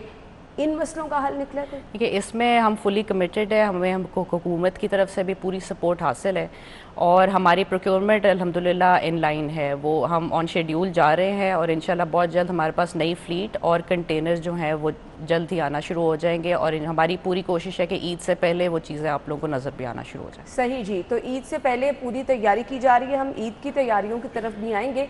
लेकिन अभी मैं आपसे ये भी जानना चाहूँगी कि जिस तरह से हमने टाइमिंग्स पूछी, किन किन टाइम में शहर के किन किन हिस्सों में जो है वो सफाई हो रही है, तो ये सिर्फ सुबह के टाइम जब सफाई हो जाती है उसके बाद दोबारा कूड़ा उठाने उसी इलाके से टाइम कितना डिफरेंस रखा जाता है कि आज सुबह 8 बजे अगर इस इलाके से कूड़ा उठाया गया है तो शाम में आपकी गाड़ी पहुंचेगी, कितना टाइम डिफरेंस रखा जाता है? देखिए, ये डिपेंडेंट है, एरिया वाइज ये चीज़ होती है। इसको सेकंड शिफ्ट में हम ज़रूर इंश्योर करवाते हैं कि फिर से एक दफ़ा रिमूवल हो। और फिर नाइट ऑपरेशंस भी हमने स्टार्ट ऑफ किए हुए हैं। हमने अपने 4 इलाकों की बुनियाद पर होगा, जहाँ पे देखें जब वो कंटेनर भर जाता है उसके बाद उसने होना है। उसकी हाफ अगर रिमूवल होगी तो उसका वो उतनी ज़्यादा एफिशिएंसी सिस्टम में नहीं है। कंटेनर ही मौजूद नहीं है जी, कंटेनर्स हम इंशाल्लाह और भी लेके आ रहे हैं। जहाँ पे नहीं है वहाँ पे हम ये इंश्योर करवाते हैं कि जो हीप्स नज़र आ रही होती हैं वो सेकंड या थर्ड शिफ्ट में ज़रूर उठ जाएं। हमने सक्सेसफुल ऑपरेशंस किए हैं, 4 हमने पायलट्स रन किए हैं 4 टाउन्स के अंदर। हमारे दातागंज बख्श टाउन है, इलामा इकबाल टाउन है, समनाबाद टाउन, गुलबर्ग टाउन। उसमें हम इंश्योर करवा रहे हैं कि रात को भी टीम्स मौजूद हो, हमारे सारी मशीनरी मौजूद होती है और वो रात को भी उसको वेस्ट कलेक्शन करते हैं। सही, हम यहीं से गुफ्तगू का सिलसिला आगे जोड़ेंगे और आगे ईद उल अज़हा की आमद है और उस पर वेस्ट कलेक्शन एक बहुत बड़ा चैलेंज बन जाता है। कुछ शहरियों को भी अपनी रिस्पॉन्सिबिलिटी निभानी है, लेकिन इसके लिए प्लान क्या किया गया उसको डिटेल में डिस्कस करते हैं, ब्रेक के बाद ज्वाइन करते हैं।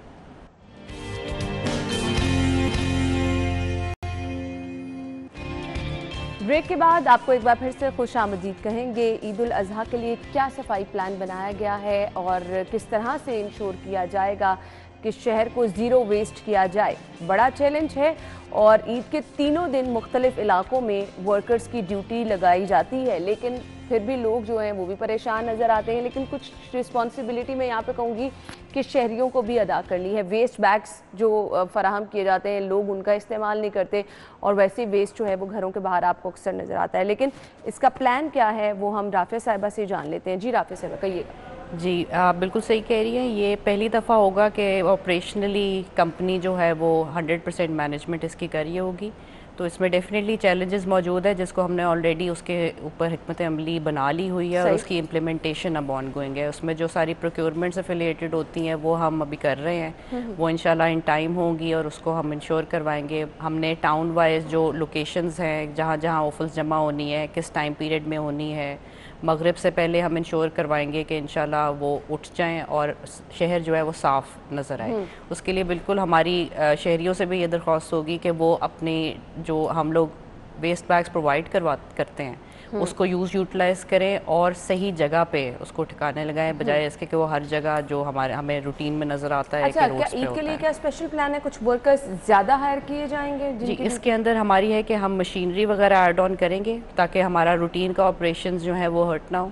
उसके ऊपर हम और मशीनरी अवेलेबल करा रहे हैं ताकि वो गली गली हर जगह पहुंच के वो रिमूवल करवा सकें और हमारे रूटीन के ऑपरेशन जिस तरह से चल रहे हैं वो उस तरह ही चलते रहें। कोई हेल्पलाइन नंबर वगैरह है जहां पर लोग राब्ता कर सकते हैं अगर उनके इलाके में टीम नहीं पहुंची है या लेट पहुंची है उस सूरत में? जी, हमारा हेल्पलाइन नंबर है 1139। उसके ऊपर वो कंप्लेन कर सकते हैं, हमें इन्फॉर्म करें, हमारी रहनुमाई भी करें, उसके अंदर हमें भी हेल्प होगी और इन टाइम वो चीज़ें ताकि हम रिमूव करवा सकें। अच्छा, अब होता क्या है, अनफॉर्चुनेटली एक्सपीरियंस हम लोग भी कर चुके हैं, बहुत बुरा रहता है ये हेल्पलाइन नंबर वाला। आपको तसल्ली दिलाई जाती है टीम आ रही है, पहले तो जल्दी कोई फ़ोन ही नहीं उठाता।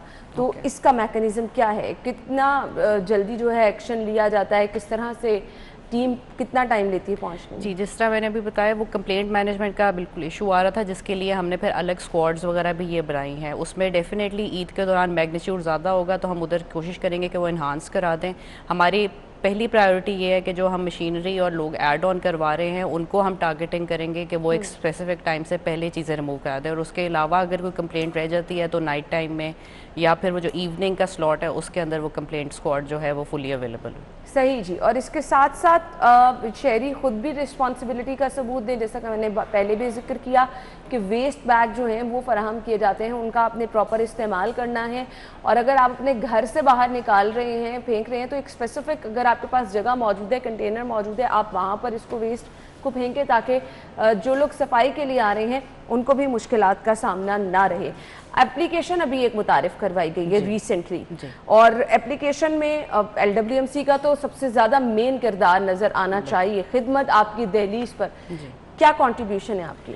जी, ये एक बड़ा अच्छा इनिशिएटिव है हुकूमत का, जिसके ऊपर अब लोगों ने ओवर टाइम जो है उसमें इंक्रीज नजर आया। मुझे लगा कि आप कहेंगे हमारे लिए ज़्यादा मुश्किल हो गई है। नहीं, देखिए ये हमारी रहनुमाई के लिए बेसिकली हमें फ़ायदा ही हो रहा है उससे। जहाँ पे हमें कोई अनअटेंडेड एरियाज़ रह जाते हैं ओवर टाइम, वो हमें डिटेक्ट हो रहे हैं। उसके अंदर हमें अभी तक अराउंड 1000 के करीब कंप्लेंट्स उसके अंदर आई हैं ओवर 2 वीक्स पीरियड, और उसका हमारा complaint redressal has been over 90%। उसमें हम कोशिश करते हैं कि विद इन 24 आवर जो है हम कंप्लेंट को रिड्रेस करें। उसका टाइमलाइन वैसे 72 घंटे तक है, लेकिन हमारी कोशिश होती है कि एज सून एज पॉसिबल हम कंप्लेंट को रिड्रेस करें। और उसमें हमने around 90% complaints in time 24 hours से पहले की हैं। बाकी थोड़ी एस्केलेट होके, लेकिन वो 72 आवर्स के अंदर अंदर हम इंश्योर करवा रहे हैं कि वो सही। तो आपको उसका फीडबैक कैसा आ रहा है? आप चाहती हैं कि लोग ज़्यादा से ज़्यादा कंप्लेंट भेजें और आप पुरअज़्म हैं? देखिए, जो अनअटेंडेड एरियाज़ है बिल्कुल उस हमें आइडेंटिफाई हो रहे हैं, वो हम उसकी अब जियो टैगिंग वगैरह स्टार्ट करने लगे हैं। जो सोर पॉइंट्स इस तरह के बनते रहते हैं उसके लिए हम अपनी इंटरनल एक ऐप डेवलप कर रहे हैं, जिसके अंदर हमारी टीम्स को नज़र आ रहा होगा कि जी ये एरियाज़ जो है ये रह गए हुए हैं, और वो डेली बेसिस पे फिर उसको टैग करेंगे कि ये हमने एरिया अटेंड कर लिया है। तो वो हमारा डेटाबेस बिल्डिंग जो है उसमें मदद आ रही है। सही। आपको अपनी रिस्पॉन्सिबिलिटी को लेके कैसा लगता है? खुद कितना फील्ड में जाती हैं, चीज़ों को मॉनिटर करती हैं, और एज अ वुमेन की चीज़ें समटाइम मुश्किल भी हो जाती हैं, जैसे कि आजकल गर्मी, आप फील्ड में निकल रही हैं, चीज़ों का जायज़ा लेती हैं, बड़ा मुश्किल हो जाता है। देखिए, ये अब कंपनी है ही ऑपरेशनल कंपनी, तो इसमें अगर ये चीज़ अपने ऊपर हावी की जाए कि जी हम मूव नहीं कर सकते, या खातून होने का अगर उसके अंदर कोई एक्सक्यूज़ बनाया जाए, तो वो तो सही बात नहीं है। मेरी कोशिश होती है कि जो हमने भी डिसीजंस लिए हैं, जिस तरह अगर 5 बजे की हमने डिसीजन लिए है, तो मैं कोशिश करती हूँ, मैं तकरीबन हर रोज़ जो है सुबह वर्कशॉप्स में 5 AM हम उस पर वो चेक कर रहे हैं कि क्या फ़्लीट मूव हुई है कि नहीं हुई है। अटेंडेंस चेकिंग जो है हम वो रूटीन में कर रहे हैं। मैं मूव आउट करती हूँ ओवरऑल फील्ड में भी, दिन में भी हम देखते हैं, रात में भी, क्योंकि ये एक 3 शिफ्ट्स का ऑपरेशन है, 24 घंटे का है। और अगर मेरे वर्कर्स हमारे काम कर रहे हैं, तो मेरा भी उतना ही फ़र्ज़ बनता है कि मैं उनके साथ टीम में मौजूद रहूं और उनके साथ उधर काम उनको देखें और ऑपरेशनली अच्छा, एज अ वुमेन ये एक टफ ड्यूटी भी है, घर को भी टाइम देना और इतनी बड़ी रिस्पॉन्सिबिलिटी निभाना, ये वो ड्यूटी है जो आप जितना मर्जी अच्छा काम कर लें, लोगों को राज़ी करना मुश्किल होता है। कैसे दोनों चीज़ें मैनेज कर लेती हैं, घर को भी और फिर अपने ऑफिशियल वर्क को भी? देखिए, ये फैमिली को भी डेफिनेटली ऑब्वियसली उसमें ऑन बोर्डिंग हुई होती है। मैं इस जॉब के लिए जब मैंने टेकअप किया था, तो ऑब्वियसली उसमें फैमिली की उतनी ही कमिटमेंट थी, उनको भी पता है कि क्या मसले मसाइल आ सकते हैं। तो ये फील्ड जॉब का दोनों तरफ होता है, इन टैंडम होता है, तो उनकी तरफ से भी उतनी सपोर्ट है और मैं भी कोशिश करती हूँ कि काम करूँ। फैमिली की सपोर्ट के बगैर ये चीज़ें मुमकिन भी नहीं होती। एक बड़ा चैलेंज और है ईद के बाद, बल्कि ईद के साथ साथ ही चलेगा, मॉनसून बारिशें होंगी और उस पर हम देखते हैं शहर में किस तरह से जगह जगह पानी जमा हो जाता है। जहाँ पर वासा अपना काम कर रहा होता है, वहाँ पर एक बड़ी रिस्पॉन्सिबिलिटी LWMC पे भी होती है, क्योंकि जो वेस्ट बैग वगैरह होते हैं उनकी वजह से पानी सारा ब्लॉक हो जाता है। उस पर आपकी टीम की प्लानिंग हो चुकी है कि साथ साथ वासा के आप लोगों ने भी काम करना है? जी देखिए, मॉनसून प्लान तो अर्ली ऑन अप्रैल में हम बना के उसकी एग्जीक्यूशन फेज़ में अब हम हैं। हम डिस्ट्रिक्ट एडमिनिस्ट्रेशन के साथ और वासा के साथ हम इकट्ठे काम करते हैं इसके ऊपर। डीसिल्टिंग जो हमारे पास आती है वो हम डीसिल्टिंग और ड्रेन्स हम खुद कर रहे हैं, और जो वासा के साथ है उसके में हम उनकी मदद साथ साथ करते हैं। ने भी रिसेंटली किया था कि जिन बड़े नालों पे इशू आ रहा था कि ज़्यादा लोग अंदर कूड़ा फेंक जाते हैं, वहाँ पे हमने कंटेनर्स इंस्टॉल करवाए हैं साइड बेस, वो ताकि लोग अपना डाइवर्ट करके उन कंटेनर्स में अपना कूड़ा फेंके, बजाय इसके कि वो सीधा ड्रेन के अंदर जा रहा हो। तो हम साथ साथ कोऑर्डिनेशन में सारे महकमों के इसके ऊपर काम कर रहे हैं। सही। अच्छा, जो हमारी डंपिंग साइट हैं जहाँ पर कूड़ा डंप किया जाता है, हम देख रहे हैं कि वो दूर दराज तो बनाई गई है, लेकिन उसके साथ साथ बीच में भी शहर के लोग इतना सारा कूड़ा जो है वो इकट्ठा कर देते हैं कि वो डंपिंग साइट वाला, इस पर कोई प्रॉपर एक कानून होना चाहिए। अगर तो खुद से कोई इस तरह से साइट्स बना रहा है तो उसके खिलाफ प्रॉपर कार्रवाई भी होनी चाहिए। जी, इसके ऊपर हमने MCL के साथ एक भरपूर हिकमत अमली बनाई है। इलीगल डंपिंग साइट्स के ऊपर हमने कार्रवाई स्टार्ट की हुई है। पहले हमने 2-3 वीक्स में वो पूरा डेटा इकट्ठा किया है कि जहाँ जहाँ हो रहा होता है और कहाँ कहाँ से उन किन सोसाइटीज़ से वो आ रहा है। ज़्यादातर इसमें प्राइवेट सोसाइटीज़ की तरफ से इन्वॉल्वमेंट होती है, क्योंकि उन्होंने सब कॉन्ट्रैक्टिंग की हुई है, और उसकी वजह से जो कॉन्ट्रैक्टर है वो ऑल द वे लखों डेर साइड पे नहीं लेके आता, वो डिस्टेंस वगैरह की वजह से या फॉर वट एवर रीजन्स, और वो रास्ते में ही कहीं पे डंप कर जाते हैं। वो हमने आइडेंटिफाई किया कि शहर में अराउंड 18 बड़ी डंपिंग साइट्स हैं जिनको अभी हमने ज़ीरो आउट किया है, उनको क्लीन अप किया है, और वहाँ पे अब हमने इन्फोर्समेंट इनिशिएट की है। इसके अंदर कमिश्नर लाहौर साहब उन्होंने बहुत ज़्यादा उसमें फैसिलिटेट किया है इन्फोर्समेंट कैपेबिलिटी हमारी इन्हांस करने के लिए, क्योंकि पूरे शहर में जितना मैग्नीट्यूड है वो कंपनी खुद वो चीज़ें पूरी नहीं करवा सकती। तो उसमें ज़िले इंतज़ामिया के अफसरान को भी शामिल कराया जा रहा है ताकि ये इलीगल डंपिंग मोरलेस ख़त्म हो। इसमें हमने प्राइवेट सोसाइटीज़ को भी अब इंगेज करना स्टार्ट किया हुआ है ताकि उनके हम मूवमेंट करवाएं कि वो सही डेजिग्नेटेड एरिया में उसको फेंकें। हमारे टेम्प्रेरी कलेक्शन पॉइंट्स मौजूद हैं पूरे शहर के अंदर, तो एटलीस्ट वो वहाँ पे डाइवर्ट कराएं और हमारे साथ प्रॉपर लिएजॉन में आए ताकि वो जगह जगह जो कूड़े के ढेर इलीगल डंपिंग की वजह से नज़र आते हैं वो ना आए। सही जी, जो प्रॉपर हम देख रहे हैं कि जिस तरह से अब काम शुरू हुआ है, शहर के कुछ इलाके हमें जो है वो रोज़ाना की बुनियाद पर वहाँ पर काम भी होता नज़र आ रहा है। लेकिन अगर कहीं काम नहीं होता तो जो हेल्पलाइन नंबर है वो भी आपके साथ शेयर किया है, वहाँ पर आप कॉल करके अपने इलाके का मसला जो है, और साथ ही साथ एप्लीकेशन भी मुतारिफ कराई गई है, उससे भी आप भरपूर फ़ायदा उठा सकते हैं। मैसेज क्या देना चाहेंगे लाहौरियों को? जी, लोगों से हमारी यही गुजारिश है कि जी आप लोग भी हमारे साथ इसमें पूरा साथ दें। जो डेजिग्नेटेड पॉइंट्स हैं वहाँ पे कूड़ा ज़्यादा फेंका जाए, जो हम रास्ते में फेंक जाते हैं उसमें हमारे वर्कर्स को भी मुश्किल होती है, दिक्कत होती है, और उनके लिए भी इम्पॉर्टेंट है कि वो लोग ख़ुद भी प्रॉपर्ली काम करें। हमारे वर्कर्स के साथ हम लोग फुली कमिटेड हैं। वर्कर्स को भी कहा जा रहा है कि जी वो लोग टेक ऑन करें, और ये एक बड़ा चैलेंज है जो कि अभी तक वो भरपूर तरीके से वैसे निभा भी रहे हैं। तो उसमें लोग अगर हमारे साथ फैसिलिटेशन करेंगे, हमें प्रॉपर टाइम पे अगर हमें इंडिकेट करते रहें, 1139 जो हमारी हेल्पलाइन है उसके अंदर हमें बताते रहें, तो उससे हमारी भी रहनुमाई होगी और हम भी बेहतर तरीके से काम कर पाएंगे। चलिए जी, thank you so much and wish you good luck कि आप शहर की सफाई के लिए जिस तरह से प्लान कर रही हैं, आई विश के वो हो भी और उस तरह से हमें शहर साफ सुथरा भी नजर आए। बहुत बहुत शुक्रिया राफे साहब आपके वक्त के लिए। नाज़रीन, हम ब्रेक लेते हैं, ब्रेक के बाद आपको ज्वाइन करेंगे, हमारे साथ रहिएगा। ब्रेक के बाद प्रोग्राम में आपको एक बार फिर से खुशामदीद कहेंगे। इससे पहले कि हम अपने नेक्स्ट टॉपिक की तरफ चले, मेरे सामने आप देख सकते हैं ये चाय के साथ हम अपने मेहमानों को जो बिस्किट सर्व करते हैं उनके बारे में मैं आपको बताती चलूँ, क्योंकि मेहमानों का अपने खास ख्याल रखना होता है, सेहत का खास ख्याल रखना होता है, तो आपको बहुत ही ज़बरदस्त क्वालिटी की चीज़ चाहिए होती है। तो ये मक्खन वाला बिस्किट हमारे सामने पड़ा है, गिब्स का ये बिस्किट है और इसके बारे में मैं आपको बताती चलूँ जी। खालिस मक्खन से ये बनाया गया है, खस्ता और मज़ेदार बिस्किट है और सबसे निराला है जी ये बिस्किट और टेस्ट में भी बहुत ही मज़ेदार है। मक्खन का इसमें इस्तेमाल किया गया है, खालिस मक्खन का, जिसकी वजह से मैं आपको बताती चलूँ कि ये बाकी बिस्किट से मुनफरिद भी है और जायके में भी बहुत ज़्यादा मज़ेदार है।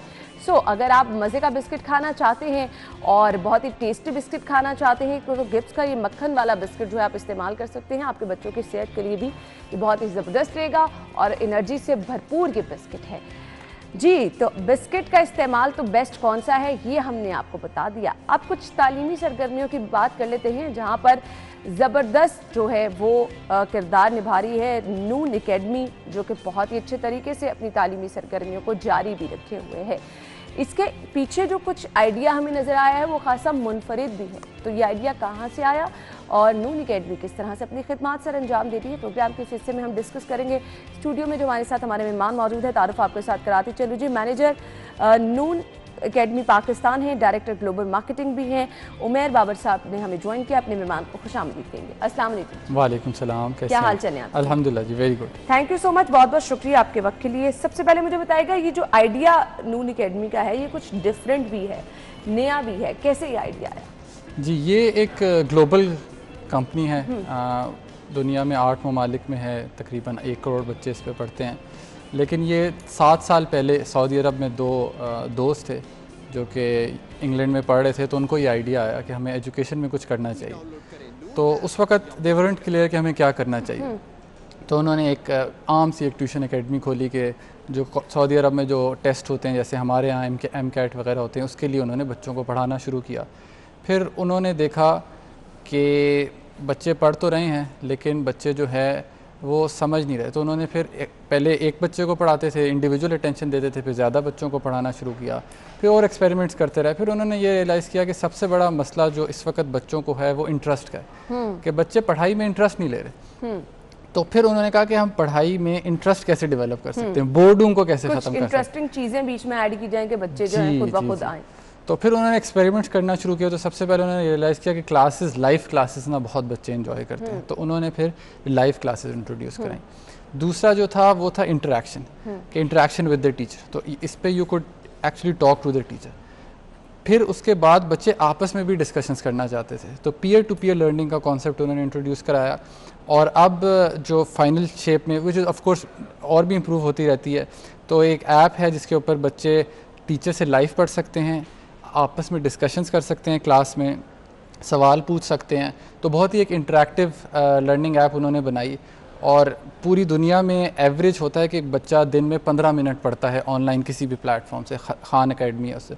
तो इस जब उन्होंने इंटरेक्शन बनाया तो ये 15 मिनट चले गए 80 मिनट्स पे। अच्छा। तो हर बच्चा ऑन एवरेज जो है वो 1 घंटा 20 मिनट हमारी ऐप पे स्पेंड करता है। सही। अच्छा, मुझे बताइएगा कौन कौन सी क्लासेस हैं और किस तरह से कौन कौन से सब्जेक्ट प्रायोरिटी में रखे गए हैं, स्टूडेंट्स को किस तरह से इंगेज किया जाता है, जो लोग मज़ीद ऐड होना चाह रहे हैं वो कैसे ऐड हो सकते हैं? जी, तो अभी मॉडल बहुत ही लोकल मॉडल है कि जो जिस मुल्क का करिकुलम है वही पढ़ाया जाता है। तो हम अभी पाकिस्तान में ग्रेड 6 to 12 जितने हमारे मेजर बोर्ड्स हैं, पंजाब, KPK, सिंध, तमाम बोर्ड्स हम पढ़ाते हैं और उन्हीं बोर्ड्स के बेस्ट टीचर्स हम सेलेक्ट करते हैं।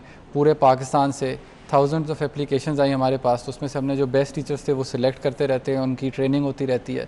तो लोकल करिकुलम पढ़ाया जाता है और तकरीबन सारे सब्जेक्ट्स पढ़ाए जाते हैं। अच्छा, ये एप्लीकेशन है, इसको डाउनलोड करने का तरीका, इसको ज्वाइन करने का तरीका हम बता भी रहे हैं, थोड़ा सा आप भी एक्सप्लेन कर दीजिएगा।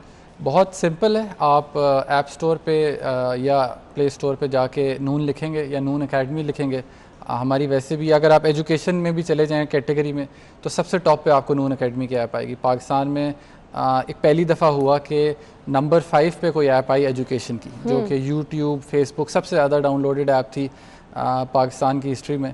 तो पहली दफ़ा हुआ कि कोई एजुकेशन ऐप आई, वरना हमेशा टिकटॉक और इस तरह की ऐप्स आती हैं। तो आप लिखेंगे तो आपको फ़ौरन ही नून एकेडमी आ जाएगी। आपने अपना मोबाइल नंबर एंटर करना है, अगर मोबाइल नहीं है तो आप फेसबुक आईडी, अपने पेरेंट का मोबाइल नंबर, कोई भी बेसिक डिटेल्स एंटर करेंगे, अपनी क्लास सेलेक्ट करेंगे, बोर्ड सेलेक्ट करेंगे और आपका ऐप इंटरफेस आ जाएगा। फिर वो पूछेगा कि आपने कौन से सब्जेक्ट्स ज्वाइन करने हैं। आप सारे सब्जेक्ट्स एक साथ सेलेक्ट कर सकते हैं। आपको मैथ्स में हेल्प चाहिए, इंग्लिश में, आप वो सब्जेक्ट सेलेक्ट करें। वहाँ पे फिर आपको एक ग्रुप में डाल दिया जाएगा, जैसे फेसबुक के ग्रुप्स होते हैं।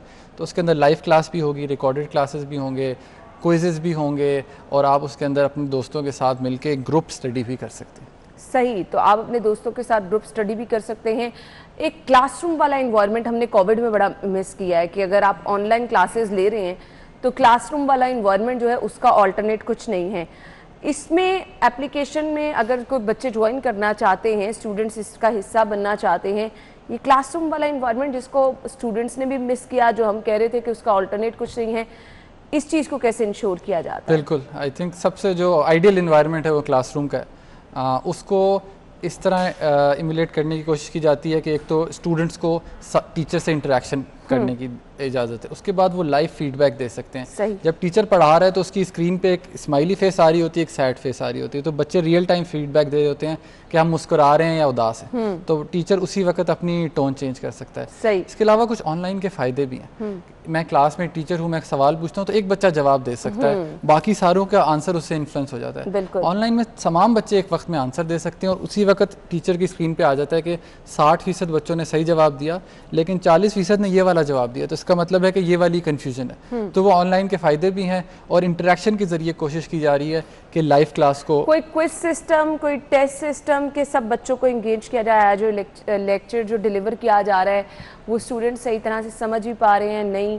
इसके लिए क्या चीज़? बिल्कुल, इसके लिए इन्होंने 3 किस्म के टेस्ट इंट्रोड्यूस कराए। एक तो क्लास के अंदर ही होता है, उसी वक्त टीचर एक टॉपिक पढ़ाती है, अपने स्क्रीन पे सवाल आता है, बच्चे जवाब देते हैं, उसको समझ आता है। दूसरा ये कि आप एज ग्रुप क्विज अटेम्प्ट कर सकते हो कि आपस में डिस्कशंस भी हों। उससे हमने ये देखा है कि जो लोग ग्रुप में स्टडी करते हैं उनके आउटकम ज़्यादा बेहतर होते हैं। तो ग्रुप भी आप एक क्विज एज अ ग्रुप भी अटेंड कर सकते हो। और एक ये हो सकता है कि आप कुछ फ्रेंड्स, आप 3-4 लोग मिलके इंडिपेंडेंटली करो और फिर आप देखो कि किसका क्या स्कोर है। तो it's more of a competition कि कोई भी 2 लोग, आप किसी को भी चैलेंज कर सकते हो कि 5 सवाल फिजिक्स के आप आ जाओ, कौन अच्छा करता है। तो इससे बहुत इंटरेक्शन। अब हमने ज़्यादा से ज़्यादा लोगों को इस तरफ लेकर आना है क्योंकि हमने ऑनलाइन एजुकेशन का एक्सपीरियंस देखा, कोविड में अच्छा नहीं रहा। अब आगे पूरी दुनिया जो है वो इतनी तरक्की कर रही है, इस एप्लीकेशन के बारे में कैसे लोगों को ज़्यादा से ज़्यादा बताया जा सकता है? कैसे आप लोगों को कहेंगे कि ज्वाइन करके उनके लिए बहुत ज़बरदस्त इसमें चीज़ें हैं? जी एब्सोल्युटली, मैं सबसे रिक्वेस्ट करूंगा कि ये बहुत बड़ी नेमत है। मुझे अभी कोई बता रहे थे, एक लॉयर का कॉल आई इससे पहले कि हाँ इस्लामाबाद में प्रोटेस्ट हो रहा था, तो बच्चे इसलिए प्रोटेस्ट कर रहे थे कि हमने पढ़ाई नून एकेडमी में की है और एग्ज़ाम्स हमसे ये लोग क्यों ले रहे हैं, इन्होंने तो कुछ हमें सपोर्ट ही नहीं किया है इस डिफ़िकल्ट टाइम्स में। आई वुड रिकमेंड कि जितनी भी अवेयरनेस इसके बारे में हो सकती है, कुछ लोगों ने बहुत हेल्प किया हमें, हमारे क्रिकेट टीम के कैप्टन है बाबर आजम, गवर्नमेंट बहुत ज़्यादा सपोर्ट कर रही है। सरप्राइजिंगली गवर्नमेंट बेसिकली एक ऐसी ऐप बनाना चाहती थी, तो हम जब गवर्नमेंट से मिले तो उनका 2 से 3 अरब का बजट था इसके ऊपर। अच्छा। लेकिन जब उन्होंने देखा कि एक ऐप एग्जिस्ट करती है, तो हमारे सईद गनी साहब हैं, शाहराम खान साहब हैं, शफकत महमूद साहब है, तो तीनों गवर्नमेंट से हमसे पार्टनरशिप्स की हैं और ऑन ग्राउंड लेवल पे वो इसको प्रमोट कर रहे हैं। और अल्हम्दुलिल्लाह उसी वजह से 10 लाख बच्चे अभी इस पे रजिस्टर हो चुके हैं। बट जितने बच्चे हो जाएं उतना बच्चों का फ़ायदा। एग्ज़ाम्स बिल्कुल 10 जुलाई से शुरू हैं। पेरेंट्स को किस तरह से एतमाद में लेना चाहेंगे कि पेरेंट्स भी अपने बच्चों को कहें कि भाई ये बड़ी ज़बरदस्त अपॉर्चुनिटी है, आप लोगों को अवेल करनी चाहिए? आई थिंक पेरेंट्स के लिए ऑनलाइन एक ऐसा मीडियम है जो कि वो ख़ुद लाइव देख सकते हैं। स्टूडेंट के साथ साथ पेरेंट भी पढ़ सकते हैं, उसी क्लास में पेरेंट्स भी हो सकते हैं। तो एक तो ये, दूसरा ये कि क्योंकि हमारा सारा कंटेंट अवेलेबल है, जो क्लास होती है उसके बाद रिकॉर्डिंग भी अवेलेबल होती है, तो parents can actually go and see के क्वालिटी कैसी है। अगर कुछ मिस भी हो जाता है तो स्टूडेंट्स के पास बैकअप पे होती है ऑप्शन, उससे फ़ायदा उठा सकते हैं। मैसेज देखना चाहेंगे कुछ देखने वालों को? मैं सिर्फ यही कहूँगा कि ग्रेट अपॉर्चुनिटी है, बहुत बड़ी नेमत है स्टूडेंट्स के लिए। जो भी स्टूडेंट आता है वो यही कहता है कि हमें पहले क्यों नहीं पता था इस बारे में। I would definitely want to spread the message, इससे इंशाल्लाह बहुत फ़ायदा होगा। इंशाल्लाह जी, थैंक यू सो मच, बहुत बहुत शुक्रिया आपके वक्त के लिए। नाज़रीन, इससे पहले कि हम अपने प्रोग्राम को जो है वो वाइंड अप करें, मौसम की सूरत हाल जहाँ से हमने स्टार्ट किया था कि शिद्दत इख्तियार करती चली जा रही है, इस वक्त बाहर का मौसम कैसा है, सादिया की तरफ चलते हैं। जी, ओवर टू यू सादिया। का पारा गर्म है और आज भी दर्जा हरारत खासकर लाहौर में 44 तक जाने के इम्कान है, जिसकी रेल फील 48 महसूस होगी। और महकमा मौसमियात की जानिब से कहा यह जा रहा है कि आज पंजाब का रुख करेंगी शुमाल मगरबी हवाएं, अपने साथ नमी लेकर आएंगी और इस नमी की वजह से एक तो गर्द आलूद आंधी चलेगी, उसके साथ साथ पंजाब के मैदानी इलाकों में बारिशों के इम्कान जो हैं वो बताए जा रहे हैं। इसी तरह से महकमा मौसमियात की जानिब से कहा यह जा रहा है कि आज रात से लाहौर में एक सिस्टम दाखिल होगा जो कि लाहौर समेत पंजाब के मुख्तलिफ इलाकों में अच्छे मौसम का बायस बनेगा, बारिश होगी। तो फिलहाल लाहौर का पारा हाई है और दिन के औकात में दर्जा हरारत जो है वो 44 तक जाने का इम्कान है। इसी तरह रात के औकात में भी दर्जा हरारत बढ़ना शुरू हो चुका है, जिसकी वजह से शहरी खासकर जो दिन के औकात में किसी काम के लिए बाहर जाते हैं उनको काफ़ी ज़्यादा मुश्किलात का सामना हो रहा है। इसीलिए कहा यह जा रहा है कि अपनी सेहत का ख्याल रखें, पानी का ज़्यादा इस्तेमाल करें और धूप से बचने के लिए सर और मुँह को ढांप के रखें। उसके साथ साथ मौसमियाती तब्दीलियों के साथ पानी का इस्तेमाल और खुराक जो है वो भी अपनी वाज़ेह तौर पर तब्दील करें। जी, बहुत बहुत शुक्रिया। सादिया खान हमारे साथ मौजूद थी और हमें बता रही थी कि मौसम की शिद्दत जो है वो बढ़ रही है, लेकिन साथ ही साथ एक खुशखबरी ये भी है कि रात को ठंडी हवाएं चलने की प्रेडिक्शन भी की जा रही है। लेकिन जून है और जून में गर्मी की शिद्दत नहीं होगी तो फिर कब होगी आगे? जी, मानसून की भी आमद है। शहर में आज का टेम्परेचर जैसे कि सादिया ने हमारे साथ शेयर किया 44 मैक्सिमम जाने तक बताया गया है। कल भी शहर में बहुत ज़्यादा गर्मी थी, आज भी प्रेडिक्शन ये की जा रही है। तो गर्मी की शिद्दत से बचने के लिए, डिहाइड्रेशन का शिकार होने से बचने के लिए आप ठंडी चीज़ों का, पानी का इस्तेमाल ज़्यादा कीजिए, अपनी सेहत का ख्याल रखिए, अपना बहुत सारा ख्याल रखिएगा। कल मुलाकात करेंगे, इजाज़त दीजिए, अल्लाह हाफ़िज़।